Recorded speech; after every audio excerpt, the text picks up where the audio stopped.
Hello student, मैं दीक्षा। स्वागत है आपका आपके अपने यूट्यूब चैनल में। दिसंबर 2023 की विजन आईएएस की ये मैगजीन कंप्लीट की जा रही है, जिसके अंतर्गत अभी तक हमने पॉलिटी और इसके आईआर के सेक्शन को कंप्लीट किया हुआ है। आज का जो हमारा टॉपिक है वह इकोनॉमी से रिलेटेड है, जिसके अंतर्गत हम सबसे पहले इसके टॉपिक को जान लेते हैं कि कौन कौन से टॉपिक हैं। जिसमें सबसे पहले हमारा टॉपिक आता है राज्य वित्त के संदर्भ में।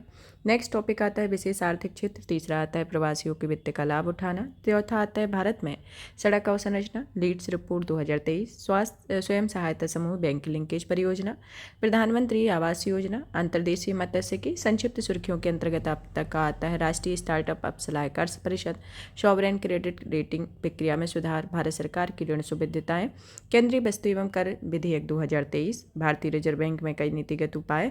इसके साथ फिर आते हैं आपके बाह्य ऋण पर विश्व बैंक की सालाना international report, crypto assets intermediation, कृषि फसल बीमा योजनाओं पर रिपोर्ट, बुनियादी पशुपालन सांख्यिकी 2023, national geo science data repository portal, Bharat में औद्योगिक गलियारा विकास, एम्पलीफायर 2.0, अराजक पूंजीवाद के संदर्भ में एक प्रमुख आपके संक्षिप्त सुर्खियां हैं। चलिए तो शुरू करते हैं। हमारा इकोनॉमी का मेजर टॉपिक है। इसके अंतर्गत जितने टॉपिक हों उन सबको एक एक करके कवर करते हैं।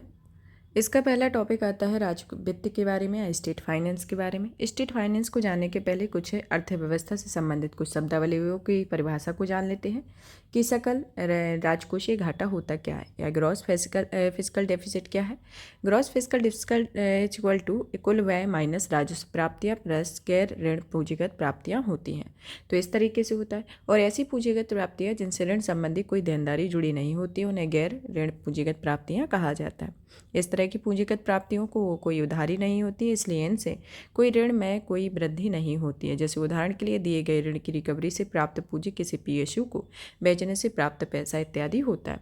नेक्स्ट आता है निवल राजकोषीय घाटे के संदर्भ में, जो कि सकल राजकोषीय घाटे में से केंद्र सरकार द्वारा दिए गए ऋण को घटाने से निवल राजकोषीय घाटे की प्राप्त होती है।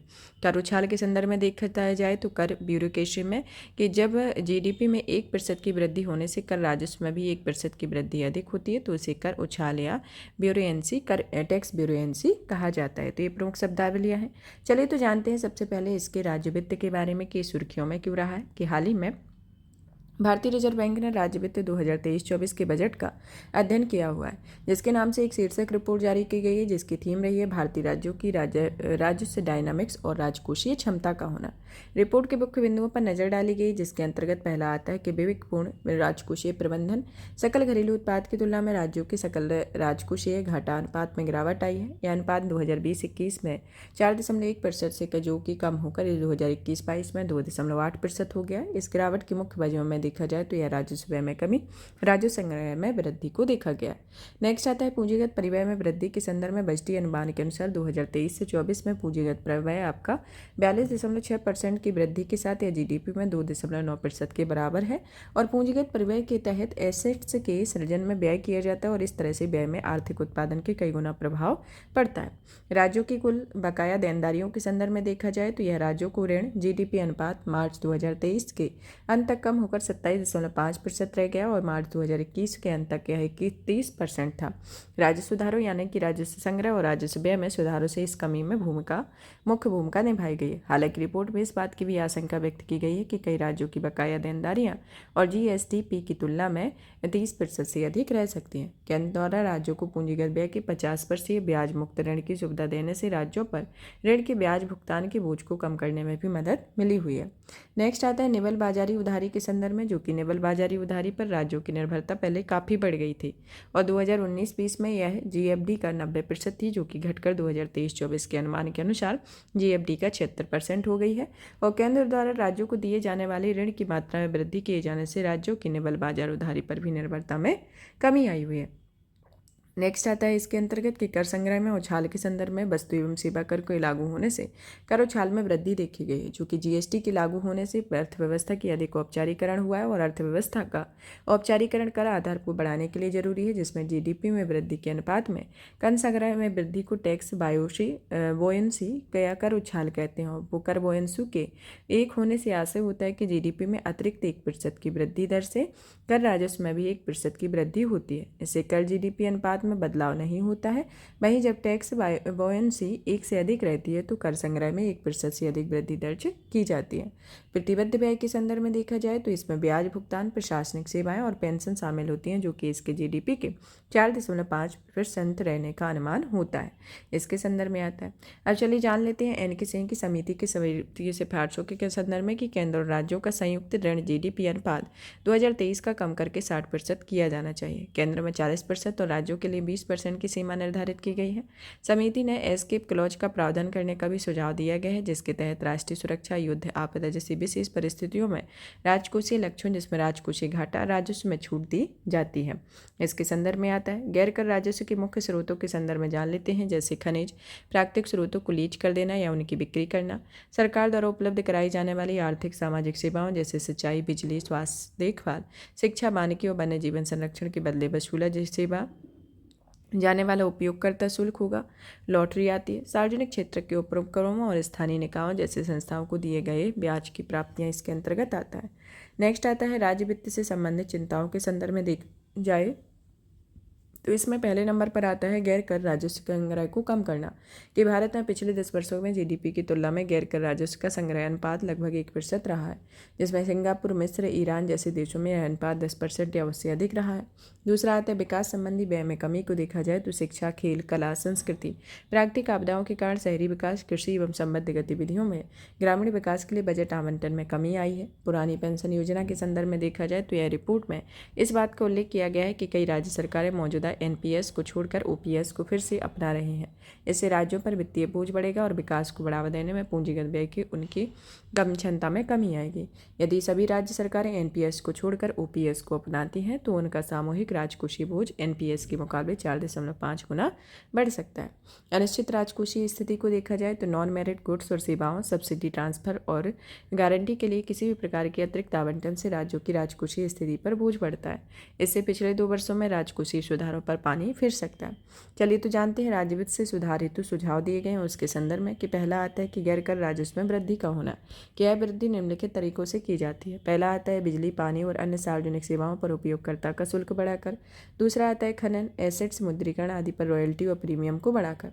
इसके अंतर्गत दूसरा संदर्भ देखा जाए तो अवैध खनन के कारण राजस्व में होने वाले नुकसान को कम करना, जिसके अंतर्गत अवैध खनन की गतिविधियों की पहचान करने और उन पर रोक लगाने के लिए जीआईएस और ड्रोन जैसी आधुनिक प्रौद्योगिकियों का इस्तेमाल करना चाहिए। प्रदर्शन के आधार पर धनांतरण के संदर्भ में देखा जाए तो वित्त आयोग को ऐसे राज्यों को फंड ट्रांसफर बढ़ाने की सिफारिश करनी चाहिए जो आर्थिक सुधार करते हैं, विकास संबंधी योजनाओं में अधिक व्यय करते हैं, राजकोष को मजबूत रखते हैं और ये उपाय केंद्र से राज्यों को अधिक फंड ट्रांसफर करने के लिए शर्तें हो सकती हैं और इससे राज्यों में बेहतर आर्थिक प्रदर्शन करने की स्वस्थ प्रतिस्पर्धा को बढ़ावा मिलेगा।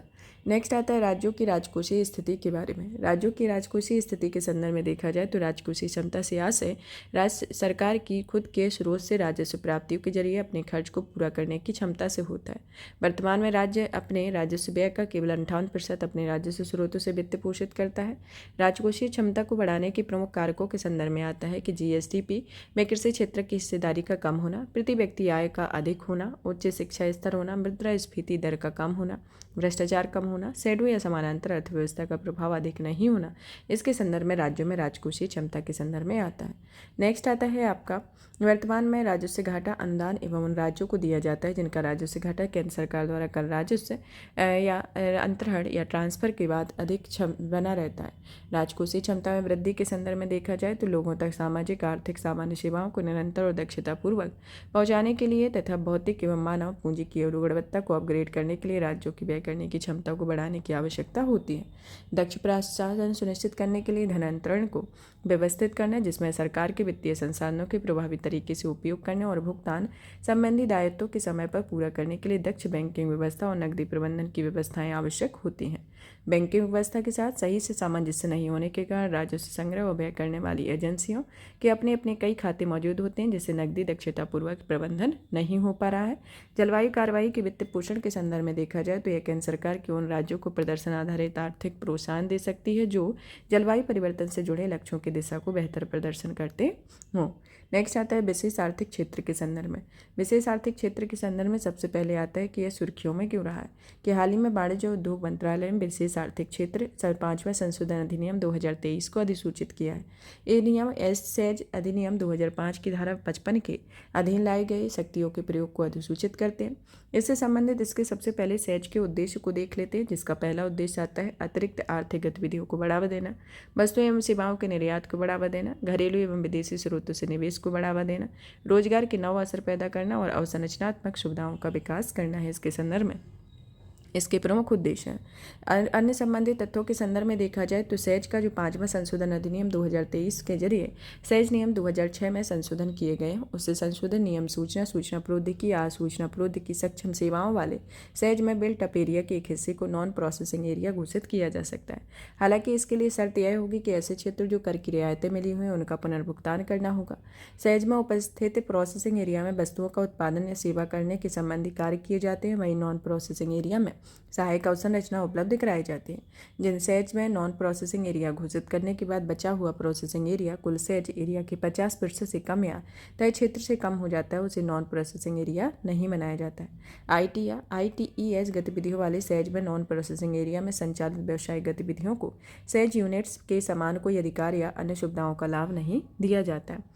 अब आता है कि सेज के लिए मिलने वाले विशेष प्रोत्साहन के बारे में देखा जाए तो सेज इकाइयों के विकास, संचालन, रखरखाव के बिना किसी शुल्क के वस्तुओं की आयात या घरेलू खरीद की अनुमति दी गई है। सेज को केंद्रीय बिक्री कर, सेवा कर, राजस्व बिक्री कर की छूट दी गई है। हालांकि कर अब GST में शामिल हो गए हैं। सेज में आपूर्ति की जाने वाली वस्तुओं में IGST अधिनियम 2017 के तहत शून्य यानी कोई नहीं कर लगाया जाता है। संबंधित राज्य सरकारों ने सेज की इकाइयों को कई अन्य शुल्कों को भी छूट दी है और केंद्र और राज्य के स्तर पर मंजूरी के लिए सिंगल विंडो क्लियरेंस की व्यवस्था भी की गई है। संशोधन के महत्व को देखा जाए तो संशोधन या सेज में व्यवसायिक गतिविधियों के संचालन यानी उधार बनाएगा। इससे सेज में डेवलपर्स और इनके व्यवसाय करने वाले दोनों को फायदा होगा। सेज में नहीं उपयोग की गई जगह पर नई कंपनियों और व्यवसायी बेहतर तरीके से उपयोग कर सकेंगे। अब आता है विशेष आर्थिक क्षेत्र के बारे में। विशेष आर्थिक क्षेत्र एक प्रकार का एक शुल्क मुक्त अधिसूचित क्षेत्र होता है जो व्यापार संबंधी गतिविधियों के संचालन, कर, प्रशुल्क मामले में इस प्रकार से विदेशी क्षेत्र को माना जाता है। जैसे उदाहरण के लिए सेज में स्थित यूनिट्स द्वारा डोमेस्टिक टेरिफ एरिया में आपूर्ति की गई सभी वस्तुओं और सेवाओं को भारत में आयात माना जाता है। कोई भी निजी, सार्वजनिक, ज्वाइंट सेक्टर या राज्य सरकार या उनकी एजेंसियां सेज स्थापित कर सकती हैं और इसके साथ भारत के अलावा चीन, जॉर्डन, पोलैंड, कजाकिस्तान, फिलीपींस, रूस जैसे कई देशों में भी सेज की स्थापित किए गए। सेज अधिनियम 2005 के लागू होने के बाद सेज नियम अधिसूचित हो गए और 2006 में इसमें लागू हुए। सेज अधिनियम में नियमों ने भारत में सेज की स्थापना और प्रबंधन के लिए एक आधारभूत फ्रेमवर्क प्रदान किया है, जिसके माध्यम से व्यावसायिक प्रक्रियाओं को आसान और साथ ही साथ अलग अलग विषयों के केंद्र तथा राज्य सरकारों की मंजूरी प्राप्त करने के लिए एक सिंगल विंडो क्लियरेंस की व्यवस्था भी की गई है। सेज के अंतर्गत आने वाले अलग अलग प्रकार के जोन शामिल होते हैं, जिसमें निर्यात प्रसंस्करण zone, free zone, industrial assets, मुक्त व्यापार जोन, मुक्त बंदरगाह, शहरी उद्यम आदि जाने इसमें शामिल हैं। भारत में फिलहाल 276 सेज कार्यरत हैं, जिससे 2022-23 में इसमें कुल निर्यात का $155.8 बिलियन रहा है और सेज $61.6 अरब का वस्तु निर्यात और $94.2 अरब का सेवा निर्यात से जुड़ा हुआ है। नेक्स्ट आता है कि भारत में सेज से जुड़ी चुनौतियों के बारे में देखा जाए तो इसमें पहली आती है नीतियों का बदलाव होना, अप्रयुक्त भूमि होना, सिंगल विंडो क्लियरेंस प्रभावी नहीं होना, घरेलू बाजार में बिक्री समस्या, विश्व व्यापार संगठन के मापदंडों के अनुरूप ना होना और अन्य समस्याएं इसके अंतर्गत आती हैं।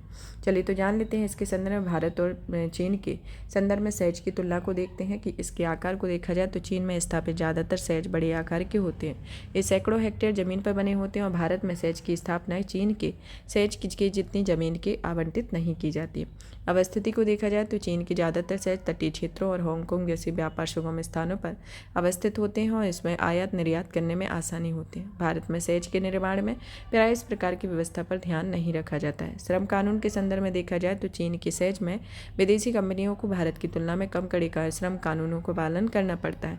अवसंरचना के संदर्भ में देखा जाए तो चीन के सेज भारत की तुलना में नवीनतम दूरसंचार नेटवर्क तथा परिवहन के नवीनतम साधनों को बेहतर तरीके से जुड़े हुए होते हैं। इसके संदर्भ में नेक्स्ट आप तक आता है आगे की राय में देखा जाता है कि इसके संदर्भ में कुछ बाबा कल्याणी समिति की सिफारिशें की गई थी, जिसमें समिति ने अनुकूल व्यवसाय परिवेश बनाकर प्रतिस्पर्धात्मक बढ़ाने की सिफारिश की हुई थी, जो कि high speed multi modal connectivity, व्यावसायिक सेवाओं और यूटिलिटी की अवसंरचना हेतु वित्त पोषण करके अनुकूल परिवेश बनाया जा सकता है। सहज के निर्यात में ज़्यादा फोकस किया गया है, इसके बजाय वह अधिक संख्या में रोजगार के अवसर पैदा करने और आर्थिक समृद्धि को बढ़ाने पर ध्यान केंद्रित करता है। विनिर्माण और सेवा क्षेत्र से संबंधित सहज के लिए अलग अलग नियमों और प्रक्रियाओं की आवश्यकता है। सहज में अवसंरचना का दर्जा देने तथा इनसे उन्हें फंड जुटाने में मदद मिलेगी और उन्हें लंबी अवधि के ऋण भी मिलेंगे।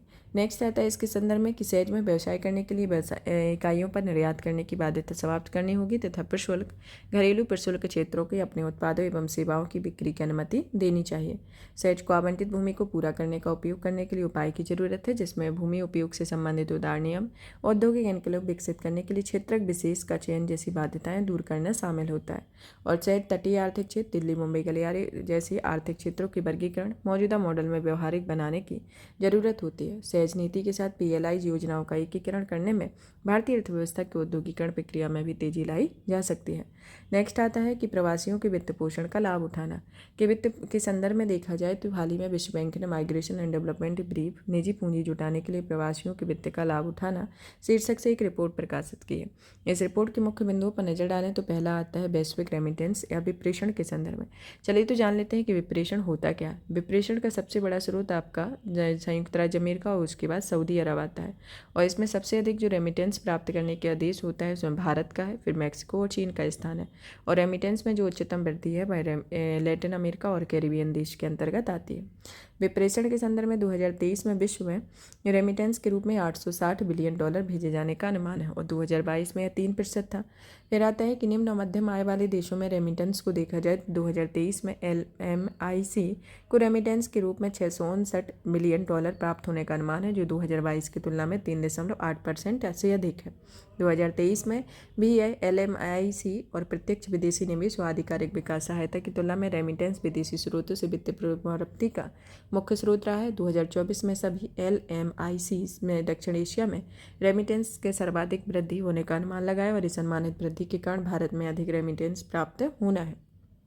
अब आता है विकासशील देशों में रेमिटेंस के महत्व को जानते हैं कि विकासशील देशों में सबसे पहले तो आता है आर्थिक समृद्धि के संदर्भ में कि परिवारों को रेमिटेंस प्राप्त होने से बचत में वृद्धि होती है, साथ ही अर्थव्यवस्था में मांग बढ़ती है, जिससे सरकार के राजस्व में भी वृद्धि होती है और सरकार इस बढ़े हुए राजस्व का इस्तेमाल विकास कार्यों के लिए कर सकती है।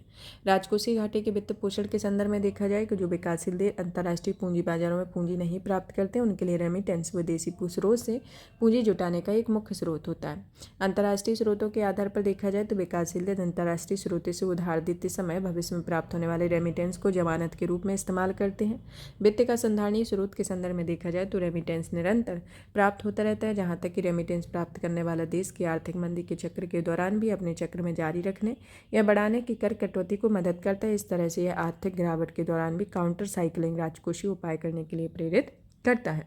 अब भारत में रेमिटेंस के संदर्भ में देखा जाए तो सर्वाधिक रेमिटेंस विश्व में सबसे अधिक भारत में को प्राप्त होता है। भारत के 2023 में लगभग $125 बिलियन का रेमिटेंस प्राप्त हुआ है और भारत की जीडीपी में रेमिटेंस का जो हिस्सा है वह 3.8% है। इसके स्रोत के संदर्भ में देखा जाए तो भारत अपनी कुल रेमिट्स में 36% संयुक्त राज्य अमेरिका, ब्रिटेन, सिंगापुर से प्राप्त करता है और इसके साथ ही इन देशों में उच्च कौशल वाले कल भारतीय प्रवासी रहते हैं।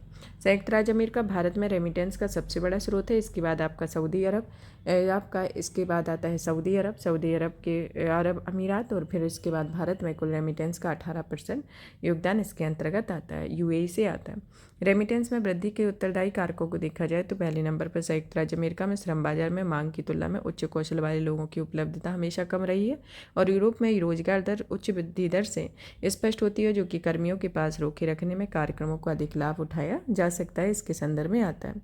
अब आता है रेमिटेंस से जुड़ी चिंताओं के बारे में। पहला तो आता है कि प्रतिबंध लगाने कि प्रवासियों को बढ़ती संख्या को देखते हुए कई देशों ने मौद्रिक या कई अन्य तरह के प्रतिबंध लगाने शुरू कर दिए हैं। जैसे उदाहरण के लिए प्रवासियों के के प्रवेश को रोकने के लिए इटली, जर्मनी, नॉर्वे, स्वीडन जैसे देशों में यूरोपीय संघ की अपनी अपनी सीमाओं में निगरानी बढ़ा दी है। रेमिटेंस भेजने में अधिक बृहत खर्च के संदर्भ में देखा जाए तो बैंकों ने रेमिटेंस भेजना काफ़ी महंगा है। इसके बाद डाकघर, money transfer operator, mobile operator का स्थान आता है। अनौपचारिक माध्यमों में रेमिटेंस भेजने के संदर्भ में देखा जाए तो जब सरकार द्वारा निर्धारित आधिकारिक विनिमय दर समानांतर या अनौपचारिक विनिमय दर में काफ़ी अंतर होता है तो ये कई प्रवासी औपचारिक माध्यमों में रेमिटेंस भेजने में विकल्प चुनते हैं।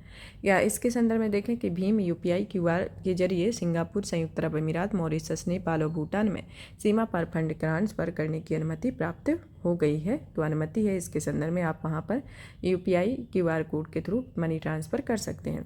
उच्च मुद्रास्फीति और निम्न आर्थिक समृद्धि के संदर्भ में देखा जाए तो यह वैश्विक मुद्रास्फीति, निम्न आर्थिक समृद्धि की आशंकाओं के कारण 2024 में प्रवासियों की वास्तविक आय में गिरावट आ सकती है, जिससे रेमिटेंस में प्रभावित होता है। आनेवासी जमा में उतार चढ़ाव के संदर्भ में रेमिटेंस के विपरीत आनेवासी जमा स्थिर प्रकृति का होता है, जो कि अंतर्राष्ट्रीय ब्याज दर में बदलाव का काफ़ी प्रभाव पड़ता है। अन्य चिंताओं में देखा जाए तो यह मानवीय लागत, प्रवासियों में अपने परिवार से दूर रहता है, कर्मियों के पलायन में कुशल श्रमिकों की कमी होती है, गैर कानूनी और अन्य अनैतिक गतिविधियों के धन का शोधन होता है। रेमिटेंस दूसरे पर निर्भरता बढ़ाता है और रेमिटेंस प्राप्त करने वाले व्यक्ति परिवार काम करने के उदासीन होते हैं। प्रवासी भारतीयों में प्रत्यक्ष रूप से वित्त जुटाने के तरीके को देखा जाए तो उसमें पहली आती है आनेवासी जमा का होना। आनेवासी जमा में एनआरआई जमा किसी आनेवासी भारतीय द्वारा किसी भारतीय बैंक में जमा कराई गई विदेशी मुद्रा होती है, जो कि एनआरआई की इस जमा राशियों को ब्याज सहित प्राप्त कर सकता है। सितंबर 2023 में भारत ने आनेवासी भारतीयों के लिए जमा राशि आपकी 143 बिलियन डॉलर की हुई थी। डायस्पोरा ब्रांड के संदर्भ में देखा जाए तो विदेशी बैंकों में रखे प्रवासी भारतीयों के जमाओं को भारत में लाने के लिए डायस्पोरा ब्रांड जारी किया जा सकता है, इसके संदर्भ में आता है। आगे की राय में आता है कि औपचारिक माध्यमों में रेमिटेंस को भेजने का बढ़ावा देना, प्रवासियों को होस्ट देशों में भ्रमराज और सामाजिक सुरक्षा कार्यक्रमों में प्रवासियों को शामिल करना और प्रवास करने की लागत को कम होने में प्रवासियों की आय और बचत दोनों में सुधार होना है, इसके संदर्भ में आता है। नेक्स्ट आता है आपका भारत में सड़क अवसंरचना के बारे में कि हाल ही में परिवहन, पर्यटन और संस्कृति एवं संसदीय स्थायी समिति के संसद में एक रिपोर्ट प्रस्तुत की है। इस रिपोर्ट में सड़क परियोजनाओं को पूरा करने में हो रही देरी को लेकर चिंता व्यक्त की गई है। चलिए तो जानते हैं सड़कों के विकास के महत्व के बारे में कि सबसे पहले आता है कि इससे परिवहन की लागत और समय की बचत होती है और व्यापार वाणिज्य को बढ़ावा मिलता है। दूसरा आता है कि सड़कें दर्शनीय, ऐतिहासिक, सांस्कृतिक स्थलों तक पहुँच करके पर्यटन को बढ़ावा देती हैं। तीसरा आता है सड़कें निर्माण और ऑटोमोबाइल, लॉजिस्टिक जैसे अन्य क्षेत्रों में समृद्धि को प्रोत्साहित कर इनकी वृद्धि में योगदान देती हैं। चौथा आता है स्वास्थ्य, देखभाल, शिक्षा जैसी सुविधाओं और बाजार तक पहुंच प्रदान करके ग्रामीण विकास में मदद करती हैं। सड़कों के चलते शहरी विकास में मदद मिलती है, इससे यातायात की समस्या का समाधान और आवागमन में सुधार होता है।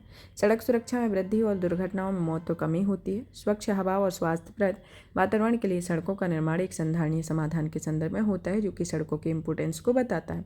नेक्स्ट आता है कि सड़क परियोजनाओं से जुड़े मुद्दों के संदर्भ में देखा जाए तो पहला आता है इसके अंतर्गत जैसे परियोजनाओं में देरी का होना कि अलग अलग कारणों से परियोजनाओं को पूरा करने में देरी होती है। जैसे निम्नलिखित कारण है कि भूमि अधिग्रहण में देरी, पेड़ों की कटाई में समस्या, यूटिलिटी स्थानांतरणों की समस्या, बेमौसम बारिश, स्थानीय स्तर पर विरोध प्रदर्शन, वन से जुड़ी पर्यावरणीय मंजूरी में देरी, कोविड-19 महामारी की वजह से व्यवधान। वित्त के आवंटन में कमी को देखा जाए तो बजटीय आवंटन पर्याप्त नहीं होने के कारण निजी ठेकेदार का लागत कम करने के लिए कम गुणवत्ता वाली सामग्री का इस्तेमाल करते हैं। रखरखाव के लिए कम बजट रखा जाए तो इसके लिए राष्ट्रीय राजमार्गों के रखरखाव मरम्मत के लिए बजटीय आवंटन की इसके वार्षिक बजट के 4% से कम होती है। नीति आयोग ने इस बात की भी सिफारिश की है कि भारत को सड़क परिवहन के लिए आवंटित अपने कुल वार्षिक बजट का 10% सड़कों और राजमार्गों के रखरखाव के लिए खर्च करना चाहिए और इस प्रकार विकसित देशों में मापदंड की ओर व्यय बढ़ सकेगा। पर्यावरण को नुकसान के संदर्भ में देखा जाए तो सड़क निर्माण में विशेष रूप से पहाड़ों और हिमालयी क्षेत्रों में अक्सर नदियों, जलधारियों के अपवाह में बदलाव आता है। सड़कों के निर्माण से वनों की कटाई भी की जाती है, वाहनों की आवाजाही बढ़ती है, वायु और ध्वनि प्रदूषण में वृद्धि होती है, वन्य जीवों के पर्यावास को नुकसान पहुंचता है और मिट्टी की उर्वरकता प्रभावित होती है। जैसे उदाहरण के लिए 4 धाम सड़क परियोजना में वनों के नुकसान हुआ। एक अनुमान के अनुसार इस परियोजना में लगभग 508.66 हेक्टेयर वन क्षेत्र को गैर वानिकी उद्देश्यों के लिए उपयोग किया गया, जो कि सड़क बनाने के लिए 33,000 से 43,000 पेड़ काटे गए। इसकी सुरक्षा के संदर्भ में देखा जाए तो इसमें अधिकतर सड़क दुर्घटनाओं के कारण में पहला आता है खराब सड़क इंजीनियरिंग का होना, राष्ट्रीय राजमार्गों के किनारे सर्विस रोड की कमी, सड़कों पर प्रकाश की समुचित व्यवस्था न होना, खराब सड़क अवसंरचना होना, सड़कों पर गड्ढे होना, यातायात नियमों के बारे में जागरूकता की कमी होना इसके संदर्भ में आता है। और सड़क सुरक्षा में कमी, राष्ट्रीय राजमार्गों का आवारा मवेशियों और जानवरों का आ जाना। जैसे भारत में सड़क दुर्घटना की 2022 की रिपोर्ट के संदर्भ में देखा जाए तो 2021 की तुलना में 2022 में सड़क दुर्घटना में 11.9%, सड़क दुर्घटनाओं की वजह से मृत्यु में 9.4% तो घायलों की संख्या में 15.3% की वृद्धि दर्ज की गई है। इसके बाद आपका नेक्स्ट टॉपिक आता है कि भारतीय राष्ट्रीय राजमार्ग प्राधिकरण की स्थापना भारतीय राजमार्ग प्राधिकरण अधिनियम 1988 में की गई थी। यह जो अधिनियम था वह इसके विकास और रखरखाव, प्रबंधन और उनसे संबंधित मामलों के जरिए उपबंध को उत्तरदायी बनाता है। डेटा बैंक के संदर्भ में देखा जाए तो भारत में सड़क नेटवर्क की जो कुल लंबाई है 66.71 लाख किलोमीटर है, जो कि विश्व में सड़कों का दूसरा सबसे बड़ा नेटवर्क है। और कुल सड़क नेटवर्क में राष्ट्रीय राजमार्गों की कुल हिस्सेदारी लगभग 2% है, जबकि कुल यातायात में इसका योगदान 40% है। वित्त वर्ष 2021-22 में राष्ट्रीय राजमार्गों का निर्माण की गति 29 किलोमीटर प्रतिदिन के हिसाब से होती है। सड़क परियोजनाओं से जुड़ी चिंताओं के संदर्भ में देखा जाए तो पहली चिंता आती है वनों और पर्यावास को लेकर। वनों और पर्यावास के संदर्भ में आपके पर्यावास हानि, विखंडन, आक्रामक प्रजातियों का फैलाव, वन्य जीव गलियारे का नकारात्मक प्रभाव होता है। तटों और समुद्र पर प्रभाव के संदर्भ में आता है तेल एवं खनिज, अन्य विषाक्त तत्वों का रिसाव होना, प्रवाल भित्तियों का नुकसान होना, समुद्री जैव विविधता के समक्ष खतरा होना। ताजे जल के स्रोतों के प्रभाव के संदर्भ में देखा जाए तो इसमें तलछट प्रवाह में बाधा, बाढ़ एवं जलमग्न क्षेत्र, जल के प्राकृतिक प्रवाह पर प्रभाव, मछलियों की प्राकृतिक गतिविधियों का प्रभाव होता है। जलवायु परिवर्तन, सामान्य एवं अनुकूलन के संदर्भ में देखा जाए तो वनों की कटाई के कारण संचित कार्बन का वायुमंडल में पहुंचना, पारिस्थितिकी तंत्र की कार्यप्रणाली को बाधित होने से अनुकूलन क्षमता पर दुष्प्रभाव इसके प्रमुख पर्यावरणीय संबंधी कारक हैं, यानी कि चिंताएं हैं। यहाँ पर आता है कि भारत में सड़क अवसंरचना में उठाए गए कदम के बारे में देख लेते हैं, जिसके अंतर्गत आपकी पहली योजना चलाई गई थी भारत पहला योजना, जिस योजना के तहत सड़क परिवहन और राजमार्ग मंत्रालय के द्वारा शुरू किया गया था। और इसका उद्देश्य था कि पहले से निर्मित अवसंरचनाओं को उपयोग के लिए अधिक प्रभावी बनाना, मल्टी मॉडल परिवहन साधनों को एकीकृत करना, सुचारू आवागमन के लिए अवसंरचना में कमियों को दूर करना और राष्ट्रीय राजमार्गों को अधिक और गलियारे को एकीकृत करना है। पूर्वोत्तर क्षेत्र के लिए विशेष त्वरित सड़क विकास परियोजना शुरू की गई थी, जिसे सर्ड एनी कहा गया, जिसका उद्देश्य पिछड़े और दूर दराज के क्षेत्रों में पड़ोसी देशों में लगे सामरिक महत्व के क्षेत्रों, पूर्वोत्तर क्षेत्र के सभी जिला मुख्यालयों को न्यूनतम 2 लेन वाले राजमार्ग द्वारा सड़क कनेक्टिविटी प्रदान करना है। हरित राजमार्ग, वृक्षारोपण, ट्रांसप्लांटेशन, सौंदर्यीकरण और नीति रखरखाव 2015 के संदर्भ में इसका उद्देश्य देखा जाए तो यह समुदाय, किसानों, निजी क्षेत्र को, गैर सरकारी संगठनों और सरकारी संसाधनों की भागीदारी और के साथ राजमार्ग गलियारे दोनों ही हरियाली को बढ़ावा देते हैं। भूमि राशि के लिए भूमि अधिग्रहण पोर्टल का शुभारंभ किया गया है, जो कि भूमि अधिग्रहण अधिसूचना की प्रक्रिया को डिजिटल बनाने में शुरू किया गया है। सड़क और राजमार्ग क्षेत्र में ऑटोमेटिक रूट, जो कि 100% प्रत्यक्ष विदेशी निवेश में एफडीआई की अनुमति दी गई है, इसके संदर्भ में आता है। तो ये भारत के द्वारा चलाई गई उठाई गई कुछ सड़क अवसंरचना के लिए कदम है। इसके संदर्भ में डिटेल को देखा हुआ है। अब आता है आपके आगे की राय के संदर्भ में देखते हैं कि सबसे पहले तो आता है इसमें कि राजमार्गों के निर्माण के लिए रिसाइकलिंग सामग्री जैसे फ्लाई ऐश, प्लास्टिक अपशिष्ट का उपयोग करना चाहिए। इससे प्रत्यक्ष उत्सर्जन में कमी आएगी और सड़क परिवहन को और अधिक टिकाऊ बनाने में मदद मिलेगी।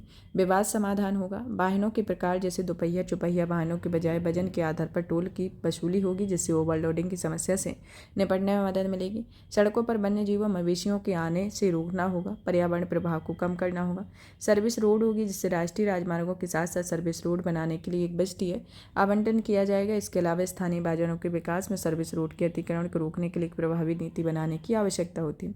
सड़क सुरक्षा सुनिश्चित करने के संदर्भ में इसमें निम्नलिखित उपाय किए गए, जैसे पहला कि सड़क निर्माण सामग्री की गुणवत्ता का परीक्षण कर दोषों का पता लगाना, ब्लैक स्पॉट क्षेत्रों को ठीक करना, दुर्घटना होने पर राहत बचाव कार्यों को प्रभावी बनाने के लिए पर्याप्त संख्या में एम्बुलेंस, गश्ती वाहन और टो अभिक्रेन की व्यवस्था करना, मोबाइल फोन आधारित आपातकालीन प्रतिक्रिया प्रणालियों का विकास करना आदि इसके संदर्भ में होता है। अब आता है सड़क परियोजनाओं के विकास के अलग अलग मॉडल के संदर्भ में, जिसमें पहला आपका मॉडल दिया गया है बिल्ट ऑपरेट ट्रांसफर या बीओटी टोल मॉडल, और दूसरा मॉडल आता है आपका बीओटी इम्यूनिटी मॉडल, तीसरा आता है हाइब्रिड इम्यूनिटी मॉडल और चौथा आता है engineering and construction model. Built operate model या बीओटी मॉडल ट्रांसफ़र जो है वह इसके तहत निजी कंपनी को एक निश्चित अवधि जो कि 20 या 25 वर्ष की रियायती अवधि के लिए किसी परियोजना के वित्त पोषण, निर्माण, संचालन के लिए रियायतें दी जाती हैं। कंपनी सड़क का उपयोग करने वाले लोगों से उपयोगकर्ता शुल्क या टोल वसूल करने के लिए अपने निवेश को वापस प्राप्त कर सकती है। फिर आता है इसके तहत निजी कंपनी राजमार्ग का निर्माण करती है, एक निश्चित अवधि के लिए इसका संचालन करती है और इस अवधि में सरकार को सौंप देती है। सरकार द्वारा सड़क बनाने के लिए कंपनी की इम्यूनिटी के रूप में पूर्व निर्धारित राशि का भुगतान किया जाता है और सरकार टोल वसूल करके राजस्व प्राप्त करती है। और इसमें जो आपका तीसरा मॉडल आता है हाइब्रिड इम्यूनिटी मॉडल, जो मॉडल होता है इस मॉडल की परियोजनाओं का लागत 40% सरकार द्वारा और निजी कंपनी को निर्माण सहायता के रूप में भुगतान किया जाता है और शेष 60% राशि की व्यवस्था कंपनी खुद करती है और इस मॉडल के तहत टोल की वसूली सरकार के करती है। फिर आता है इंजीनियरिंग और कंस्ट्रक्शन मॉडल के संदर्भ में कि सरकार सड़क बनाने के लिए निजी कंपनियों के लिए पूरी लागत का भुगतान करती है। इससे निजी कंपनी पूरी तरह से वित्तीय जोखिम से बच जाती हैं और सड़कों के रखरखाव या टोल संग्रह की जिम्मेदारी सरकार की हो जाती है। नेक्स्ट आता है लीड्स रिपोर्ट 2023 के बारे में, जो कि हाल ही में वाणिज्य और उद्योग मंत्रालय ने अलग अलग राज्यों में लॉजिस्टिक ईज रिपोर्ट 2023 को जारी किया है। लीड्स 2023 का प्रदर्शन के सार को देख लेते हैं कि इसमें समूह, अचीवर्स और फास्ट मूवर्स और एस्पायर्स के संदर्भ में इसको दिखाया गया, जिसमें तटीय राज्यों के संदर्भ में आपके आते हैं, जिसमें आंध्र प्रदेश, गुजरात, कर्नाटक और तमिलनाडु ये अचीवर्स के अंतर्गत थे। फास्ट मूवर्स में आपके आते हैं केरल, महाराष्ट्र। एस्पायर्स के बारे में आपके आते हैं गोवा, उड़ीसा और पश्चिम बंगाल। स्थल रुद्र राज्य के अंतर्गत इसमें अचीवर्स में आते हैं आपके हरियाणा, पंजाब, तेलंगाना, उत्तर प्रदेश और आपके फास्ट मूवर्स में आते हैं मध्य प्रदेश, राजस्थान और उत्तराखंड। और आपके एस्पायर्स के बारे में आते हैं बिहार, छत्तीसगढ़, हिमाचल और झारखंड आता है। फिर आता है आपका नेक्स्ट पूर्वोत्तर राज्यों के संदर्भ में, आपके पूर्वोत्तर राज्यों में आपके अचीवर्स में आएंगे असम, सिक्किम, त्रिपुरा। फास्ट मूवर्स में आएंगे अरुणाचल प्रदेश, नागालैंड आएंगे और मणिपुर, मेघालय, मिजोरम आपके एस्पायर्स में आएंगे। केंद्र शासित प्रदेश के अंतर्गत आता है चंडीगढ़ और दिल्ली और इसमें अचीवर्स में और फास्ट मूवर्स में आता है अंडमान निकोबार, लक्षद्वीप और पुडुचेरी। एस्पायर्स में आपका आता है दमनदीप, दादरा एवं नागर हवेली, जम्मू कश्मीर एवं लद्दाख का क्षेत्र आता है, तो ये केंद्र शासित प्रदेश के अंतर्गत आता है। तो इस तरीके से इसके लीड्स के जो प्रदर्शन है उसको दर्शाया गया है। चलिए तो जानते हैं लीड्स के बारे में कि लीड्स इस विश्व बैंक के लॉजिस्टिक परफॉर्मेंस इंडेक्स की तर्ज पर वाणिज्य और उद्योग मंत्रालय ने 2018 में शुरू किया था। इसका LPI पूरी तरह से धारणा आधारित सर्वेक्षणों पर आधारित है, जो लीड्स की धारणा, परसेप्शन और वस्तुनिष्ठता दोनों तत्वों को शामिल किया गया, जो विश्व बैंक की LPI रिपोर्ट 2023 में 139 देशों में भारत ने 38वां स्थान प्राप्त किया। लीड्स राज्यों और केंद्र शासित प्रदेशों को उनके लॉजिस्टिक इकोसिस्टम की दक्षता के आधार पर रैंक प्रदान करता है। लॉजिस्टिक प्रदर्शन को मापने के उपयोग के प्रमुख संकेत स्तंभ हैं, जिसमें वस्तुनिष्ठ मूल्यांकन के अंतर्गत आता है लॉजिस्टिक इकोसिस्टम की नीति और प्रक्रिया में सुधार के लिए राज्यों और केंद्र शासित प्रदेशों द्वारा प्रदान किया गया समर्थन होता है और लॉजिस्टिक को मजबूत करने वाली भौतिक अवसंरचना का निर्माण किया जाता है। दूसरा आता है आपका धारणा मूल्यांकन या परसेप्शन असेसमेंट। इसके अंतर्गत लॉजिस्टिक इंफ्रास्ट्रक्चर, लॉजिस्टिक सेवाएं, परिचालन और विनियमित व्यवस्था इसके अंतर्गत आती है। अब आता है लॉजिस्टिक क्षेत्र में लीड्स के महत्व को देखते हैं, जिसके अंतर्गत पहला आपका आता है सूचनाओं के आदान प्रदान पर निर्णय लेने के लिए क्षेत्रक विशिष्ट सूचनाएं प्रदान करके राज्य या UT सरकारों को सशक्त बनाना है। दूसरा आता है राज्यों के लक्ष्यों को राष्ट्रीय प्राथमिकता के अनुरूप रखता है। तीसरा आता है लॉजिस्टिक क्षेत्रों में सुधार के लिए राज्यों में प्रतिस्पर्धा को बढ़ावा देता है। अब आता है लीड्स रिपोर्ट 2023 के अन्य बिंदुओं पर नजर डालते हैं, जिसके अंतर्गत आपको राज्यों एवं केंद्र शासित प्रदेशों द्वारा शुरू की गई पहलों के संदर्भ में आता है। 21 राज्यों और 2 केंद्र शासित प्रदेशों में अपनी अपनी लॉजिस्टिक नीतियों को अधिसूचित किया गया है। 15 राज्यों और 1 केंद्र शासित प्रदेशों में लॉजिस्टिक क्षेत्र के उद्योग का दर्जा दिया गया।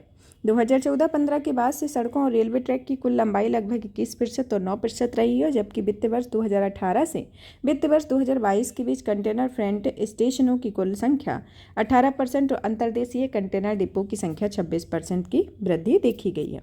तो इसके संदर्भ में नेक्स्ट आता है आपका स्वयं सहायता समूह बैंक लिंकेज प्रोग्राम या परियोजना के बारे में।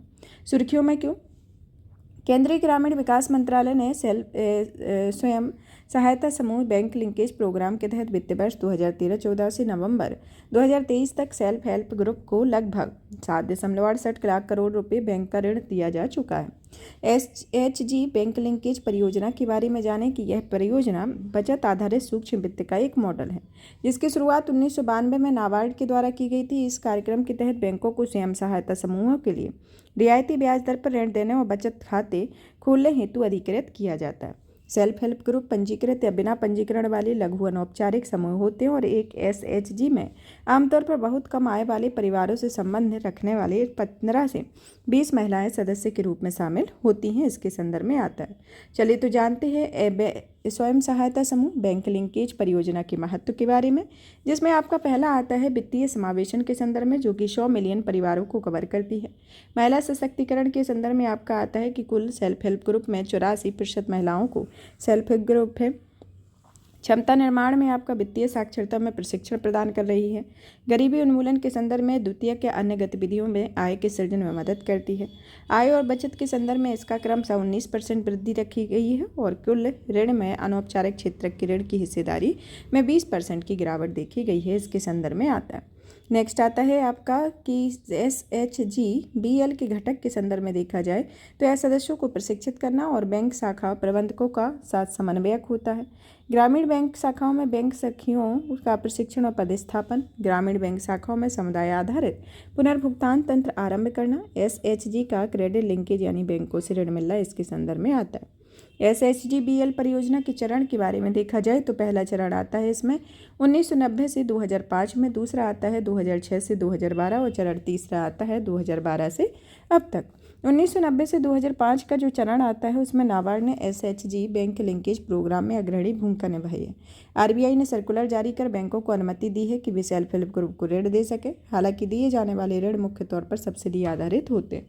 चरण द्वितीय आता है जो कि 2006 से 2012 तक का कंडीशन को फुलफिल करता है, जिसमें नीतिगत बदलाव के तहत व्यक्तियों की लक्षित करने की बजाय समूह को ऋण देने पर ध्यान केंद्रित किया गया है। जैसे उदाहरण के लिए एकीकृत ग्रामीण विकास कार्यक्रम से स्वर्ण जयंती ग्राम स्वरोजगार योजना की ओर कदम होना। संस्थाओं से सीधे ऋण वितरण में अधिक वृद्धि देखी गई है, जो कि सेल्फ हेल्प ग्रुप केंद्रित मॉडल देश के दक्षिणी राज्यों में मजबूती स्थापित किया हुआ है। हालांकि SGSY और आंध्र प्रदेश अध्यादेश के तहत ऋण वितरण में वृद्धि और बैंकों का NPA में भी बढ़ने लगा है, जिससे सेल्फ हेल्प ग्रुप के विकास पर प्रतिकूल प्रभाव पड़ा हुआ है। नेक्स्ट आता है चरण 3 के संदर्भ में, जो कि 2012 से 2015 अभी तक के चरण को देखते हैं, जिसमें DANRLM का शुभारंभ किया गया है। ब्लॉक स्तर से लेकर राष्ट्रीय स्तर तक पेशेवर श्रम बल हेतु समर्पित व्यवस्था स्थापित की जा रही है। फिर आता है कि पूंजीगत सब्सिडी को समाप्त किया गया और ब्याज की सब्सिडी शुरुआत की गई है। इससे ऋण वितरण में उल्लेखनीय वृद्धि हुई है। जैसे बिहार, छत्तीसगढ़, मध्य प्रदेश जैसे कम आय वाले राज्यों में सेल्फ हेल्प ग्रुप की संख्या में उल्लेखनीय वृद्धि को दर्ज किया गया है। इसके संदर्भ में आता है। नेक्स्ट आता है कि self help group bank linkage की सफलता में भूमिका निभाने के प्रमुख कारक निम्नलिखित है। पहला तो आता है कि भारतीय रिजर्व बैंक और नाबार्ड द्वारा वार्षिक मास्टर सर्कुलर जारी करना, जिसके जरिए योजना के लक्ष्यों को पूरा करने के लिए इसकी आवश्यकता को संशोधित कर दिया है। कर्मचारियों को सामुदायिक कैडर्स का नियमित प्रशिक्षण होना, वित्तीय शिक्षा देना, बैंक सखियां वेब पोर्टल जिसमें SHG बैंक लिंकेज में सूचना में कर्मियों को दूर करने के लिए बनाया गया है। इसमें बैंकों के कोर बैंकिंग सॉल्यूशन डेटाबेस से सीधे डेटा को शामिल किया गया है। इसके संदर्भ में आता है।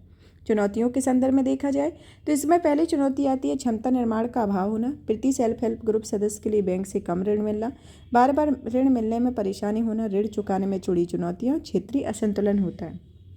राष्ट्रीय कृषि और ग्रामीण विकास बैंक नाबार्ड में मुंबई के अंतर्गत आपका इसका हेडक्वार्टर है, जिसमें इसकी स्थापना की है। ग्रामीण समृद्धि को बढ़ावा देने के लिए एक शीर्ष विकास बैंक के रूप में कार्यरत है, जिसकी स्थापना 1982 में हुई थी और इसे राष्ट्रीय कृषि और ग्रामीण विकास बैंक अधिनियम 1981 के तहत एक सांविधिक निकाय के रूप में स्थापित किया गया था, जिसका उद्देश्य सतत और समाज कृषि एवं ग्रामीण विकास को बढ़ावा देना है। और इसकी संरचना में बोर्ड ऑफ डायरेक्टर द्वारा नाबार्ड के कामकाज की देखरेख की जाती है, जिसमें अध्यक्ष, 3 डायरेक्टर जिन्हें ग्रामीण विकास में विशेषज्ञता प्राप्त हो, RBI के 3 डायरेक्टर्स, केंद्र सरकार द्वारा 3 डायरेक्टर और राज्य सरकारों के 4 डायरेक्टर शामिल होते हैं। कार्य एवं उत्तरदायित्व के संदर्भ में देखा जाए तो इसके वित्तीय कार्य होते हैं विकास संबंधी कार्य और पर्यवेक्षी कार्य के रूप में सहकारी समितियों और क्षेत्रीय ग्रामीण बैंकों का निरीक्षण करना होता है। आगे की राय में कहा जाए तो इसमें समुदाय द्वारा निगरानी करना और सहायता उपलब्ध कराना है, जोखिम को कम करने की रणनीति होना, ऋण के लिए जमानत रखने का कुछ नया समाधान निकालना, लंबी अवधि की सतत योजनाओं को विकसित करना इसके संदर्भ में आता है।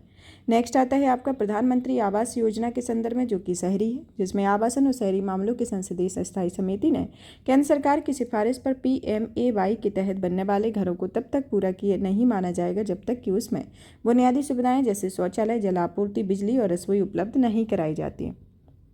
अब आता है प्रधानमंत्री आवास योजना शहरी से जुड़ी चिंताएं एवं समस्याओं के बारे में, कि आवास निर्माण में देरी का होना, कि आवास निर्माण के कार्य को पूरा करने के लिए कई बाधाएं उत्पन्न होती हैं। इसके निम्नलिखित शामिल हैं: कोविड-19 महामारी की वजह से राज्यों या केंद्र शासित प्रदेशों के पास वित्त की कमी होना, सरकारी एजेंसियों के बीच समन्वय का अभाव होना, आवास बनाने के लिए उपयुक्त भूमि की पहचान करने में देरी, दुर्गम क्षेत्र होना, निर्माण सामग्री और श्रम की उपलब्धता में समस्या, जलवायु संबंधी आपदाएं, नवीन प्रौद्योगिकियां जिसमें आपदा प्रतियोगी रोधी निर्माण प्रौद्योगिकियां ध्यान केंद्रित करने में समय लगना। जैसे उदाहरण के तौर पर देखा जाए तो मेघालय में 4,554 घरों के निर्माण की मंजूरी दी गई, लेकिन अक्टूबर 2022 तक यह 898 घर बनाए गए। PMAY शहरी स्मरणीय तथ्य के संदर्भ में देखा जाए तो इसमें योजना का प्रकार एक केंद्र प्रायोजित योजना और केंद्रीय क्षेत्रक योजना है। इसका उद्देश्य सभी को पक्का घर उपलब्ध कराना है। इसमें लाभार्थी में आर्थिक रूप से कमजोर वर्ग, निम्न आय वर्ग व मध्यम आय वर्ग होता है, और इसकी अवधि के संदर्भ में देखा जाए तो यह 2015 से 2024 तक की होती है। फिर आता है कि किफ़ायती आवास के लिए की गई पहलों के संदर्भ में देखा जाए तो इसमें पहली आती है किफ़ायती आवास कोष के बारे में, जो कि इस कोष का गठन राष्ट्रीय आवास बैंक के तहत किया गया है, जिसका गठन किफ़ायती आवास की मांग और आपूर्ति को बढ़ावा देने के लिए किया गया। दूसरा आता है रियल एस्टेट के संदर्भ में, जो कि विनियामकी विकास अधिनियम 2016 के संदर्भ में, जिसका उद्देश्य घर खरीदने वालों के हितों की रक्षा करना या यह सुनिश्चित करना कि रियल एस्टेट परियोजना की बिक्री या खरीद दक्षतापूर्वक पारदर्शी तरीके से हो।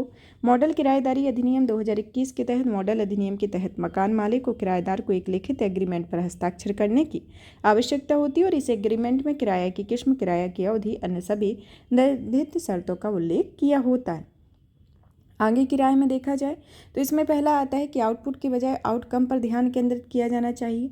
नेक्स्ट आता है कि निगरानी होनी चाहिए, जिससे राज्यों और केंद्र शासित प्रदेशों को PMAY शहरी की योजना के तहत देखरेख, समीक्षा, निगरानी की शहरी विकास को जिला स्तरीय सहकारी और निगरानी समिति में गठित करने का निर्देश दिया जाए, जिसमें अध्यक्ष एक निर्वाचित प्रतिनिधि होंगे। समय सीमा निर्धारित होनी चाहिए, सोशल ऑडिट होना चाहिए, गुणवत्तापूर्ण निर्माण सुनिश्चित हो, और जिन लाभार्थियों के लिए आवास बनाए जाते हों उनका आवास निर्माण में पहले की जाने चाहिए, और लोगों में PMAY के लाभों और पात्रता मानदंडों के बारे में जन जागरूकता अभियान भी चलाया जाना चाहिए, इसके संदर्भ में आता है। अब आता है आपका नेक्स्ट अंतर्देशीय मत्स्यिकी या इनलैंड फिशरीज के बारे में, कि हाल ही में भारत अंतर्देशीय जल में मछली उत्पादन के मामले में चीन को पीछे छोड़ते हुए शीर्ष देश बन गया। इसके साथ ही भारत मछली उत्पादन के मामले में दुनिया के शीर्ष 3 देशों में शामिल हो गया। अंतर्देशीय मत्स्य उत्पादन के संदर्भ में देखा जाए तो पिछले 9 वर्षों में अंतर्देशीय मत्स्य उत्पादन 2 गुना होकर 131 लाख टन तक पहुंच गया है। वर्ष 2000 के बाद से भारत में अंतर्देशीय मत्स्य उत्पादन अब तक में अपने उच्चतम स्तर पर पहुंच गया, जिसमें अंतर्देशीय उत्पादन और समुद्री उत्पादन का संदर्भ आता है। अब आता है कि अंतर्देशीय मत्स्यन के बारे में जानते हैं कि यह क्या होता है। यह देश के भीतर स्थित नदियों, झीलों, जलाशयों, तालाब जैसे जल निकायों में मछलियों के उत्पादन, प्रबंधन और संरक्षण को अंतर्देशीय मत्स्यिकी कहा जाता है। ये मुख्यतः 2 तरीके से होता है। पहला होता है मछली पकड़ना। मछली पकड़ने के संदर्भ में देखा जाए तो इसके अंतर्गत मछली पकड़ने के उपकरणों, गियर या जाल आदि की मदद से झीलों, नदियों या तालाबों की प्रत्यक्ष रूप से मछली पकड़ी जाती है, और इसका तात्पर्य होता है कि इसमें पहले से नदियों, झीलों में मछली नहीं पाली जाती, बल्कि प्राकृतिक रूप से उपलब्ध मछलियों को पकड़ा जाता है। दूसरा आता है मत्स्य पालन के संदर्भ में, जिसमें जल निकायों में मछली की ब्रीडिंग, चारा प्रबंधन आदि के माध्यम से नियंत्रित परिवेश में मत्स्य पालन को किया जाता है। नेक्स्ट आता है अंतर्देशीय मत्स्यिकी के प्रकार के संदर्भ में देखा जाए तो पहला आता है टैंक एवं तालाब में, जिसमें मत्स्य पालन की गतिविधियों प्रवृत्त होता है, जिसमें मछली उत्पादन की अपार संभावनाएं मौजूद होती है, क्योंकि भारत में टैंक और तालाब 2.36 मिलियन हेक्टेयर क्षेत्र में मौजूद होते हैं। दूसरा आता है पशु जल और लवणीय जलीय कृषि के संदर्भ में, कि इसका उपयोग मुख्य रूप से झींगा जलीय कृषि और बंजर भूमि की आर्द्र भूमि में बदलने के लिए किया जाता है। तीसरा आता है शीत जल मत्स्यिकी के संदर्भ में, कि यह हिमालयी राज्यों में ओमेगा समृद्ध ट्राउट के मत्स्यिकी के अवसर प्रदान करती है। सजावटी मछली पालन के संदर्भ में देखा जाए तो यह भारत में ऐसी मछलियों में जिनमें 195 से अधिक प्रजातियाँ और इनकी सुंदरता और विदेशी मछलियों जैसी खूबियों के लिए पाला एवं बेचा जाता है। केज कल्चर के संदर्भ में देखा जाए तो छोटे और मध्यम आकार के जलाशयों में मत्स्य पालन गतिविधियों को बढ़ावा देने में मदद कर सकता है। नदी मत्स्यिकी के संदर्भ में भारत में नदियों की संख्या काफ़ी अधिक है। रिवर रीचिंग का उपयोग देसी मत्स्य संसाधन के संरक्षण, प्राकृतिक उत्पादकता को बहाल करने के लिए किया जा सकता है। अब आता है कि इसमें भारत में मत्स्यिकी के संधारणीय विकास के लिए रणनीतिक हस्तक्षेप के संदर्भ में देखा जाए तो इसमें पहला आता है कि लघु एवं सूक्ष्म उद्यमों द्वारा मत्स्य उत्पादों का मूल्यवर्धन करना। दूसरा आता है सक्षम नीतिगत फ्रेमवर्क को अपनाना। तीसरा आता है मछुआरा समुदाय में जुड़ी संस्थाओं को बढ़ावा देना। चौथा आता है नवीनतम तकनीकों और प्रौद्योगिकियों का समावेश करना। पाँचवा आता है संधारणीय और जिम्मेदार मत्स्यिकी मूल्य श्रृंखला को बढ़ावा कर देना। और छठा आता है कि एकीकृत आपूर्ति श्रृंखला का प्रबंधन करना होता है। अब आता है कि अंतर्देशीय जल में मत्स्यिकी के लाभ के बारे में देखा जाए तो पहला आता है कि पोषण और खाद्य सुरक्षा का होना, कि अंतर्देशीय जल से प्राप्त होने वाली मछलियों में प्रोटीन, ओमेगा 3 फैटी एसिड और विटामिन डी प्रचुर मात्रा में होता है। इस तरह ये मछलियाँ इन पोषक तत्वों के किफ़ायती स्रोत होते हैं। साथ ही ये मछलियाँ आहार विविधता और पोषण संबंधी आवश्यकताओं को पूरा करने में भी मदद करती हैं। इससे रोजगार के अवसर में वृद्धि, ग्रामीण अवसंरचना का विकास, विविधतापूर्ण आपूर्ति श्रृंखला, प्रसंस्कृत उत्पादों के निर्यात से विदेशी मुद्रा में वृद्धि जैसे आर्थिक लाभ प्राप्त होते हैं। पर्यावरण के संदर्भ में देखा जाए तो यह मछलियाँ आक्रामक प्रजातियों को नियंत्रित करके जैव विविधता को बनाए रखने में पारिस्थितिकी तंत्र का संरक्षण करती हैं। मछलियाँ बायो रेमिडिएशन में योगदान कर शहरी और कृषि क्षेत्र के अतिरिक्त पोषक तत्वों के रिसाव को रोकने, पर्यावास की पुनर्बहाली तथा हानिकारक शैवाल प्रस्फुटन की आशंका को कम करने की भूमिका निभाती हैं। सामाजिक और सांस्कृतिक महत्व के संदर्भ में देखा जाए तो अंतर्देशीय जल मत्स्यिकी के बारे में समुदाय की पारंपरिक ज्ञान प्रणालियाँ और उनके मजबूत सांस्कृतिक संबंध सांस्कृतिक विरासत के संरक्षण में योगदान देते हैं। और शौक के तौर पर मछली पकड़ने की नियमित गतिविधियों को शामिल होने से शारीरिक और मानसिक स्वास्थ्य को स्वस्थ बनाए रखने में भी मदद मिलती है। भारत में अंतर्देशीय मत्स्यिकी से जुड़ी चुनौतियों के बारे में देखा जाए तो उत्पादन संबंधी चुनौतियों में नवीन हेचरी प्रौद्योगिकियाँ, जल दक्ष जलीय कृषि पद्धतियाँ जैसी अत्याधुनिक प्रौद्योगिकियों को अपनाने की गति काफ़ी धीमी होती है और इन गतिविधियों से जुड़े लोगों में सीमित स्तर पर विस्तार सेवाएं दी गई हैं, जो कि इनसे उत्पादों की मानक कीमत पर नहीं मिलती, बल्कि मृदा और जल परीक्षण सुविधाएं भी कम है। इससे अंतर्देशीय मत्स्यिकी का विकास प्रभावित होता है। आर्थिक चुनौतियों के संदर्भ में इसमें समय पर ऋण नहीं मिलना, दक्ष इलेक्ट्रॉनिक ट्रेडिंग प्लेटफॉर्म के अभाव में चलते उत्पादों का सही मूल्य का पता न चलना, अवसंरचना संबंधी चुनौतियों में इसमें कोल्ड चेन सुविधाएं अधिक नहीं होना चाहिए। पर्यावरण संबंधी चुनौतियों के संदर्भ में देखा जाए तो मशीनीकरण के अभाव, पारंपरिक नावों के उपयोग के चलते अक्सर जल प्रदूषण और अनुचित जलीय कृषि जैसी समस्याएं पैदा होती हैं। आगे की राय में देखा जाए तो इसमें big data, blockchain, internet of thing आधारित आपूर्ति श्रृंखला में जैसी नई प्रौद्योगिकियों को अपनाने में नुकसान कम किया जा सकता और ट्रेसेबिलिटी में सुधार करने में मदद मिलती है।